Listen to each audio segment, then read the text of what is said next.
Having low sales is not only driven by poor sales behaviors or external economic factors. In fact, in many times the problem lies in the inventory of the business.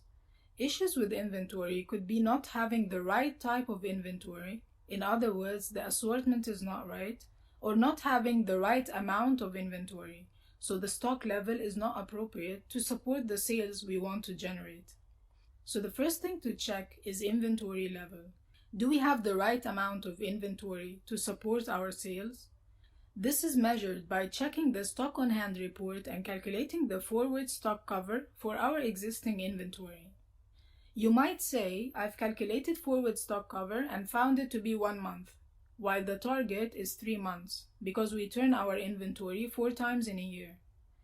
You could say, but we still have 1 month cover of inventory, so in theory, we should be able to sell for a full month until we run out of stock. But that's not the case in real life. When you start having lower cover than your target, this means that a big portion of your inventory has sold out and has not been replaced.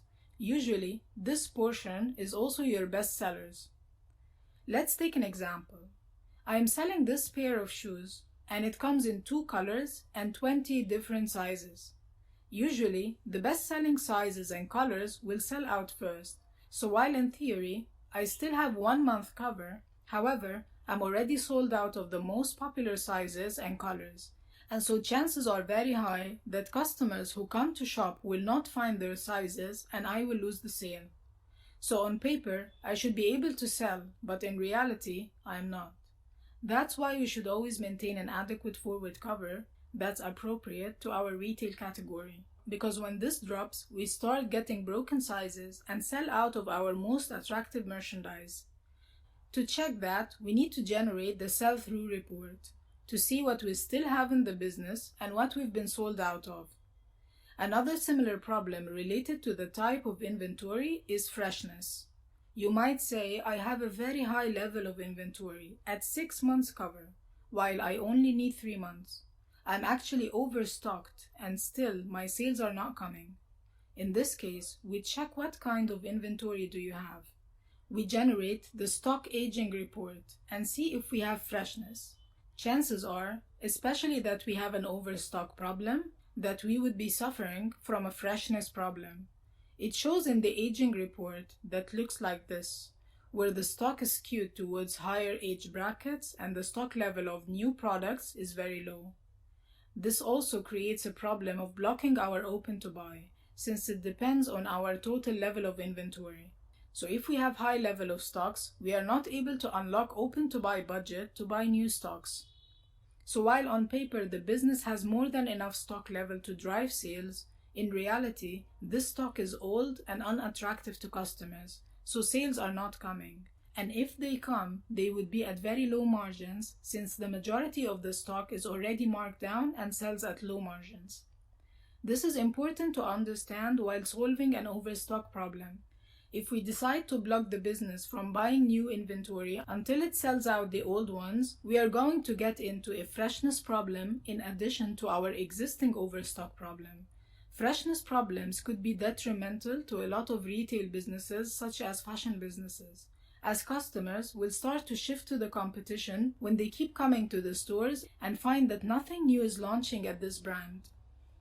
Instead, think about creative ways to bring in new fresh merchandise, even if in lower quantities, while at the same time clearing the old ones to unlock OTB.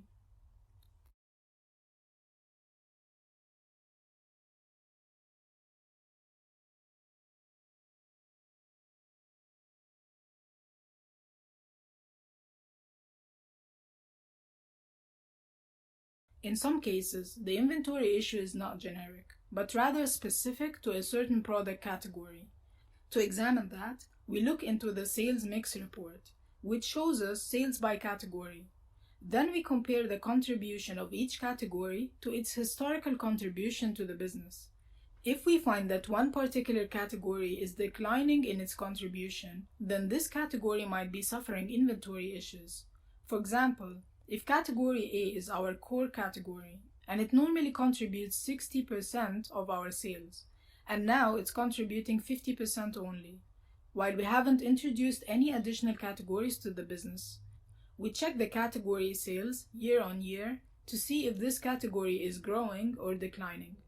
If the category is dropping in contribution as a result of a decline in sales, we dig deeper into the inventory reports of this particular category and see if it's suffering of any out-of-stock issues or freshness issues. The same checks that we have done on a high level for the entire business.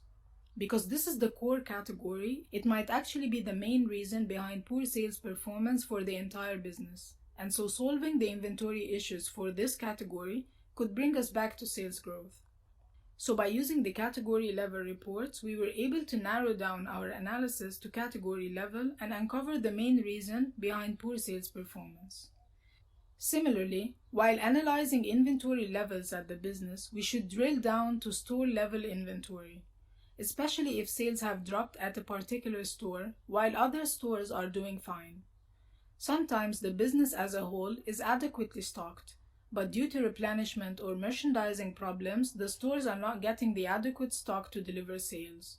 Using the SOH report will allow us to see if some items are available at the warehouse but sold out at certain stores and not being replenished. We've explained this in details in the merchandising and inventory management course, so please refer to that section if you need more information on best practices in merchandising.